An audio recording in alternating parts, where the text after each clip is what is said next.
आपण पाहत आहोत SN न्यूज।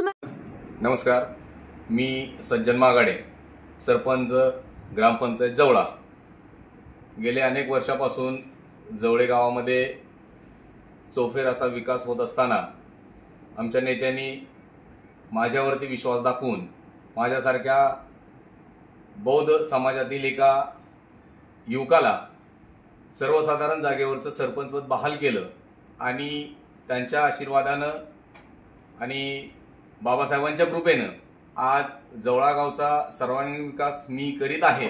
आणि हा विकास करीत असताना आमच्याच गावातील एक ताई आईचं मंदिर होतं आणि ते मंदिर आम्ही त्या ठिकाणी प्रशासकीय मान्यता घेऊन एक सभागृह त्या ठिकाणी मंजूर केलं असताना गावातील काही विघ्न संतोषी माणसांनी त्याच्यावरती थांबवण्याचं काम केलं। ते कोर्टामध्ये गेले, परंतु कोर्टानेही त्यांची जागा त्यांना दाखवून देऊन भानुदास साळुंके या व्यक्तीला, भानुदास साळुंके हा व्यक्ती गरीब आहे, परंतु भानुदास साळुंकेच्या खांद्यावरती बंदूक ठेवून चालवण्याचं काम हे विघ्न संतोषी माणसं करत आहेत आणि त्यांना त्यांची जागा माननीय न्यायालय महोदयांनी दिलेली आहे आणि त्यांच्या अर्जाला त्यांनी केराची टोपली दाखवलेली आहे। हा चाललेला विकास काही जणांना बघवत नसल्या कारणाने अशी विघ्न संतोषी कामं हे करीत आहेत।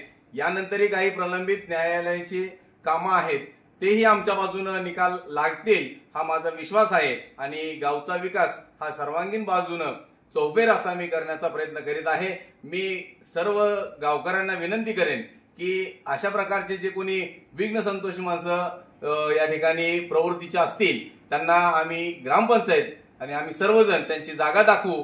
आमच्यावरती विश्वास ठेवून आपण यापुढेही सर्वांचीही कामं केली जातील, कुणीही आपले मनामध्ये किंतु बाळगू नये अशी मी सर्वांना विनंती करतो।